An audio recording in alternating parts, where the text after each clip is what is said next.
We're joined now by the Lib Dem leader, Sir Ed Davey. Sir Ed, thank you very much indeed for joining us. You talk about ousting Boris Johnson from number 10, going to crush the Tory blue wall. It is a long ladder to climb, given the few MPs that you currently have. How do you plan on doing that? We showed in the Cheshire and Amersham by-election at the beginning of the summer that Liberal Democrats could beat Conservatives even in true blue Buckinghamshire. And I've been arguing that there are a lot of seats in the blue wall across the south of England and indeed in other parts of the north, places like Cheadle and Hazel Grove in Greater Manchester, where actually Liberal Democrats are the ones who can beat the Conservatives in some of their heartlands. And when we listened to people in Cheshire and Amersham, they told us that they felt the Conservatives were taking them for granted. Some of them thought that Boris Johnson wasn't a decent Prime Minister. And I think if the Liberal Democrats can appeal to those voters and talk about the issues I was talking in my speech today, about education, giving parents new COVID catch-up vouchers, about carers, making sure we really have a supporting package for people, those looking after their loved ones, and small businesses and self-employed, giving people a chance to grow their businesses. I think if Liberal Democrats can appeal to parents, carers and business, I think we really have an opportunity to break through that brick wall.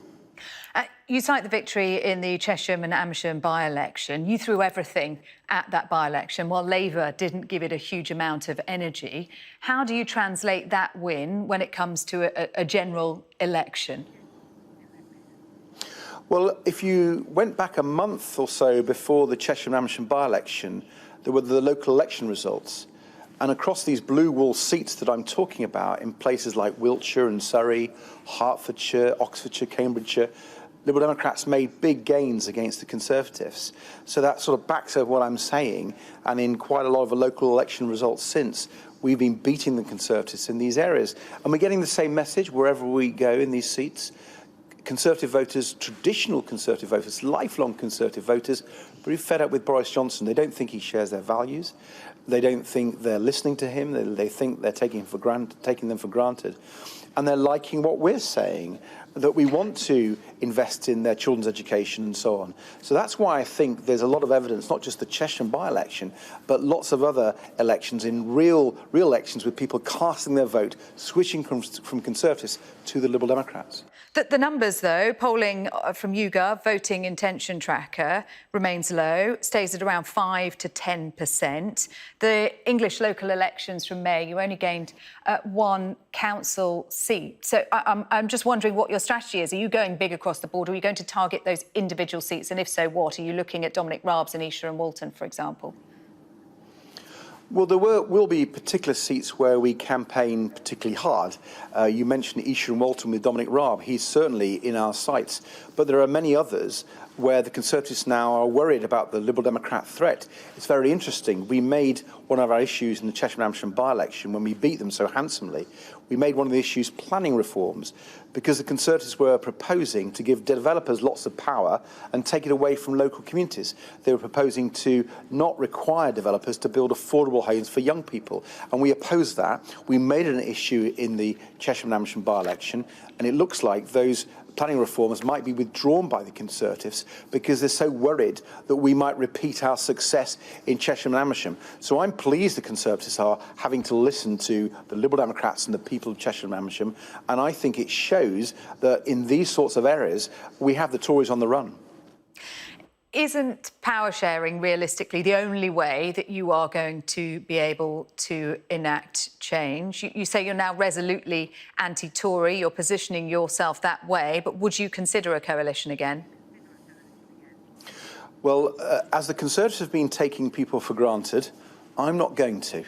Our criticism of the Conservatives have not listened to people and responded to their concerns, whether it's on education, whether it's on care, whether it's on business. And I'm determined that we don't, therefore, prejudge the next election. Let us wait. Let's try and see if we can do these victories that I think we can. I believe if we show a distinctive... But look at 2019, you only won 11 seats. That's why I'm saying realistically it's not going to happen, is it? Well, I think we're second to the Conservatives now in 80 seats. If we won even just a small number of those, Boris Johnson could lose his majority. So that's why I say Liberal Democrats... But it doesn't give you a majority. A wider movement. Well, we're certainly not suggesting that. Again, we're not going to take the voters for granted. What I am saying is that we can beat Conservatives in key seats that they need to hold, and if we do beat them, that is part of a wider movement that will get Boris Johnson out of Downing Street. You called today for a focus on recovery. You've pledged to cut national insurance for small business. You've pledged a Green Deal paid for with a green investment fund. Where does the money come from? Would voters see more tax under the Liberal Democrats? And if so, how does that work with targeting the Tory blue wall? Well, as we've always done at elections, we produce costed manifestos.